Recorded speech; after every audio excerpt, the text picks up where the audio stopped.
करते हैं और हमारे साथ बात करने के लिए इस सेलिंग के एनवायरनमेंट में क्या करें ये बताने के लिए हमारे साथ जुड़े हैं अल्फा एक्यूरेट एडवाइजर्स के managing director Rajesh Kothari. Rajesh ji, good afternoon. I am assuming कि आपका पोर्टफोलियो भी इस समय काफ़ी पेन में होगा, जैसा कि पूरा मार्केट है। आप क्या कर रहे हैं इस समय और आपकी क्या एडवाइस होगी? हाय अनुज जी, देखो बाजार की 3 सीजन होती है, एक बुल मार्केट, एक bear market.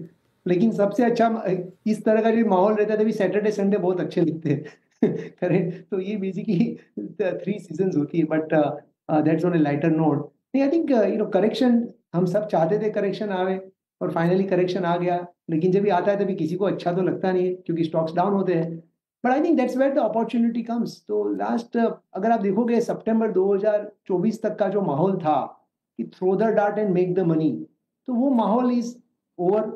Discipline is now getting rewarded, quality is now getting rewarded, exit strategy is now getting rewarded. और ये सबसे बड़ा इंपॉर्टेंट चीज है, मैं हर बार कहता हूँ, आपकी चैनल पे भी मैंने कई बार कहा है कि क्या लेना सबको पता है, कभी बेचना वही art and science of fund management है। So we are very agile in our portfolio. We keep changing our portfolio on very regular basis. तो जहाँ पे भी ग्रोथ कम लग रहा है, जहाँ पे भी कहीं क्वालिटी कॉम्प्रोमाइज हो रही है, तो वहाँ पे हमें वो पोर्टफोलियो को शिफ्ट करना चाहिए। सो आई थिंक कोई भी क्राइसिस को वेस्ट नहीं करनी चाहिए। और सिमिलरली ये करेक्शन जो है, मैं जो भी आपके व्यूअर्स हैं उनको वही कहूंगा कि ये अपॉर्चुनिटी है to repair and rejuvenate your portfolio. तो ये एक पोर्टफोलियो का हेल्थ चेकअप करके उनको रिपेयर कीजिए और जहाँ पे ग्रोथ है, अच्छी कंपनी में है, उसमें आप शिफ्ट कीजिए, सो दैट जब भी मार्केट आगे बढ़ेगा तभी वापस वेल्थ क्रिएशन बहुत बड़ा हो सकता है। बिल्कुल Rajesh ji, very good afternoon. लेकिन सर एफआईज की मैं बात करना चाहूंगी, जिस तरीके से वो बिकवाली कर रहे हैं बाजार में। जब मार्केट ऑल टाइम हाई पे था तब भी बिकवाली कर रहे थे, लेकिन उतना फर्क पड़ नहीं रहा था क्योंकि डोमेस्टिक इन्वेस्टर्स खरीद रहे थे। लेकिन अब बिकवाली कुछ ज्यादा ही बढ़ गई है। उस वक्त हमने कहा था कि भारतीय शेयर बाजार काफी महंगे हैं वैल्यूएशन के हिसाब से। अब जिस तरीके से गिरावट आई है, क्या वैल्यूएशन कंफर्ट लग रहा है आपको भारतीय शेयर बाजार में? क्या अब इंडियन मार्केट अब महंगे नहीं है? क्या टेक है आपका इस पर? आपके साथ में 100% सहमत हूं कि पहले अपना वैल्यूएशन तो बाजार गिरा क्यों, क्योंकि अपने आप का वेटेज से बाजार गिर गया। जो वैल्यूएशन इतने हाई हो गए, लोगों ने अर्निंग्स ग्रोथ मार्च 25, 26, 27, 28 तक कहीं कोई स्टॉक्स में तो नरेटिव्स इतने चल गए कि मार्च 30 तक का भी आज डिस्काउंट कर दिया। तो वो ओवर वेट, ओवर वैल्यूएशन हो गया था और इसके लिए मार्केट राइटली करेक्शन हुआ। लेकिन अभी भी कहीं सारे पॉकेट्स ऐसे हैं जहां पे वैल्यू है और कहीं सारे पॉकेट्स अभी भी है जहां पे अभी भी वो नरेटिव्स पे चल रहे हैं। तो ये जो नरेटिव्स की दुनिया है वहां से निकल के जो नंबर्स की दुनिया है वहां पे हमें फोकस करना पड़ेगा। रहा सवाल एफआईआई का, तो मुझे नहीं लग रहा है कि जो हिसाब से एफआई ने लास्ट 3 महीने में सेलिंग किया है, अब ये करंट लेवल पे उतनी ही जोर से सेलिंग आएगा, ऐसा मुझे नहीं लग रहा है। और लास्ट ईयर का अगर आप देखोगे तो एफआई का सेलिंग बहुत बड़ा नहीं था, क्योंकि आप सिर्फ सेकेंडरी मार्केट के नंबर देख रहे हो। लेकिन प्राइमरी मार्केट के नंबर भी अगर आप मिलाएंगे तो लास्ट ईयर का 2024 का सिर्फ रफली $1 बिलियन ही एफआई का सेलिंग था।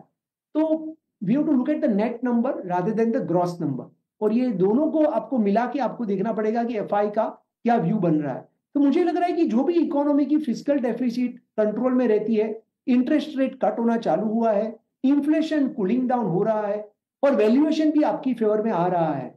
तो basically these are the 4 most important thing for any global investor. So I'm sure they will come back to India very soon as it becomes valuation wise attractive compared to their own home market US. उनका US market पे क्या view है वो भी इतना ही important रहेगा compared to the Indian market. अच्छा राजेश जी, नमस्कार। वीरेंद्र बोल रहा हूँ। अभी श्रेया इस डिस्कशन को एफआईएस की तरफ लेके गई, लेकिन दिक्कत ये हमारी है, फ्रेंकली स्पीकिंग। ऊपर का माल फंसा हुआ है, नीचे पैसे नहीं। वो कहते हैं ना वो कि इरादे मेरे डिफेंडर के हैं और पैसे मेरे पास सिलेंडर के हैं।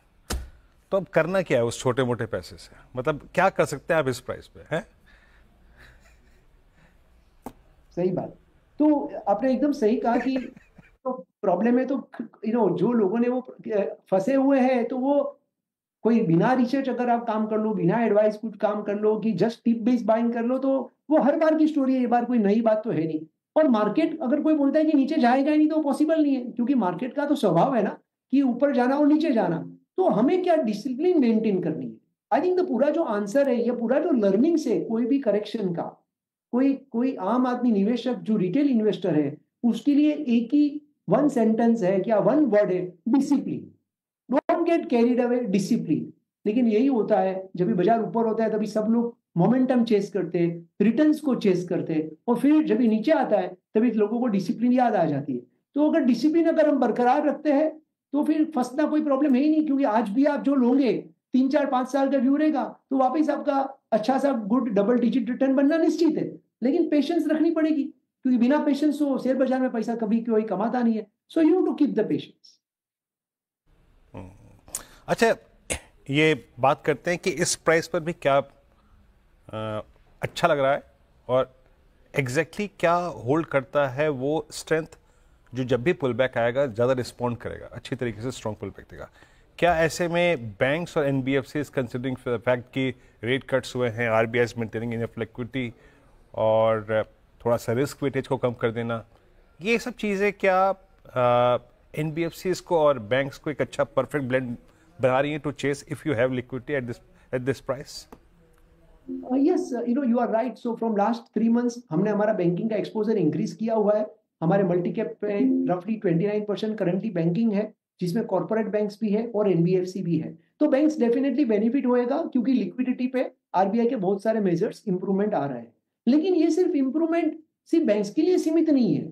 जो यूनियन बजट का 1 लाख करोड़ का गिफ्ट जो टैक्सेशन का दिया हुआ है, तो उससे finally rural economy, urban economy, consumption, पूरा इकोनॉमी का रिवाइवल होने वाला है।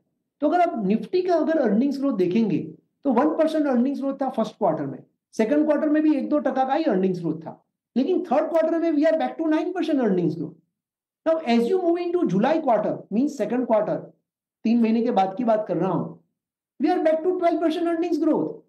सो ये सिर्फ कोई बैंकिंग के लिए सीमित नहीं रहेगा, चाहे वो सिलेक्ट बैंकिंग स्टॉक्स हो, चाहे सिलेक्ट फार्मास्यूटिकल स्टॉक्स हो, चाहे सिलेक्ट कंज्यूमर डिस्क्रिशनरी कंपनीज हो, या चाहे ऑटोमोबाइल कंपनीज हो।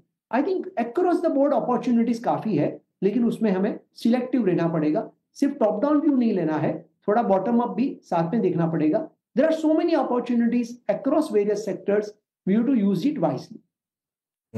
बिल्कुल।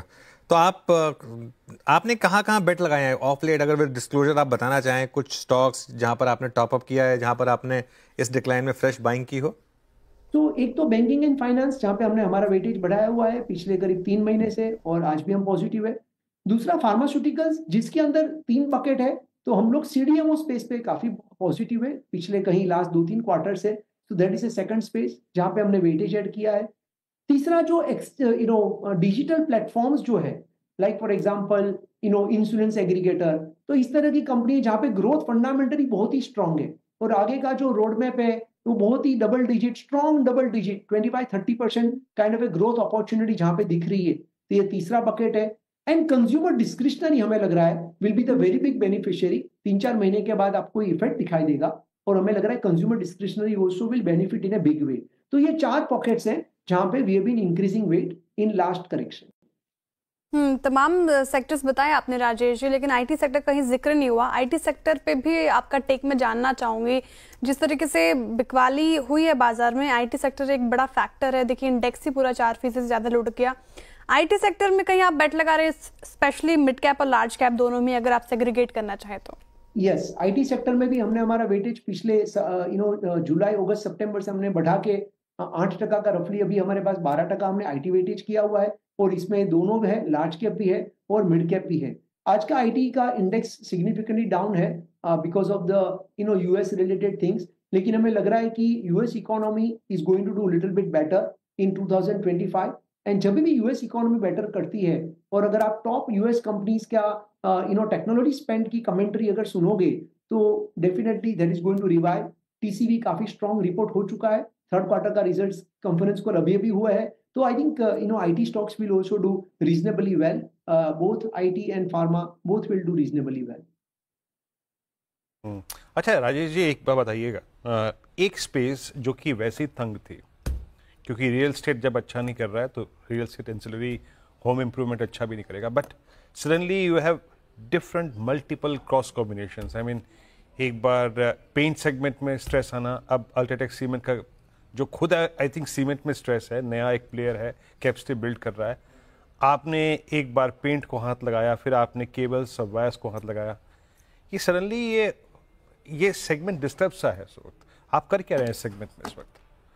वीरेंद्र जी, कोई भी कंपनी अगर आप देखेंगे हिस्टोरिकली पिछले 50 साल की हिस्ट्री आप चेक करोगे तो कोई भी कंपनी मल्टीबैगर तभी बनती है जब भी उसका ग्रोथ बहुत बड़ा होता है।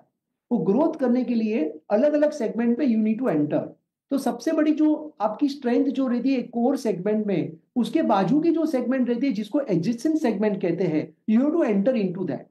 For example largest plywood company जो थी, दे एंटर्ड इनटू एमडीएफ, तो आज एमडीएफ में लार्जेस्ट बन गई। लार्जेस्ट फ्लोरोकेमिकल कंपनी एक थी, they entered into other speciality chemical, तो आज स्पेशलिटी केमिकल में नंबर 1 बन गई। जो स्पेशलिटी केमिकल में नंबर 1 बन गई, they entered into HPP, high performance polymer, तो वो हाई परफॉर्मेंस पॉलीमर में नंबर 1 बन गई। जो कंपनी सिर्फ बिस्किट बनाती थी, वो बिस्किट के उपरांत केक भी बनाने लग गई, वो उसमें नंबर 1 बन गई। सो अगर आपको आपका ग्रोथ करना है कोई भी कंपनी को, तो आपको रिलेवेंट रहना पड़ेगा और ग्रोथ ऐड करना पड़ेगा। अभी ये जो कंपनी स्पेसिफिक जो आप बात कर रहे हो, तो यह तभी करोगे जब भी उसकी साइज रिलेवेंट रहेगी। अगर हमारा मार्केट रेवेन्यू 1 लाख करोड़ है, तो मैं 100 करोड़ की सेगमेंट में एंट्री नहीं करूंगा, मैं 50,000 25,000 करोड़ की सेगमेंट में एंट्री करूंगा, सो दैट वो मेरी it has to move needle for me, correct? So it is the right strategy from the company perspective to enter into the new segments which is offering the better growth opportunity with a better return on capital employed and also better market valuation। क्योंकि अगर आप देखोगे तो wire and cable के market valuation जो है 40-50 के PE पे है और सीमेंट के वैल्यूएशन 25-30 के पीई पे है। और आरओसी वायर एंड केबल का ज्यादा है, B2C का ज्यादा बिजनेस है। तो any company which is a significant capital as well as cost advantage and of course they have to prove themselves, 5 साल लगेंगे वो चीज सक्सेस होने में, but you need to do that. Otherwise आपका core growth will be equal to India GDP growth, तो आपका 10% growth फिर आपको एक्सेप्ट करना पड़ेगा। कोई भी कंपनी को 20% ग्रोथ करना है, then you need to add the new segments to your business, otherwise there is no other option. सही राजेश जी, बहुत बहुत शुक्रिया, आप इस कार्यक्रम में शामिल हुए और सभी इंडस्ट्रीज पे सेक्टर्स पे अपनी राय रखी आपने, बहुत बहुत शुक्रिया और have a nice weekend as well.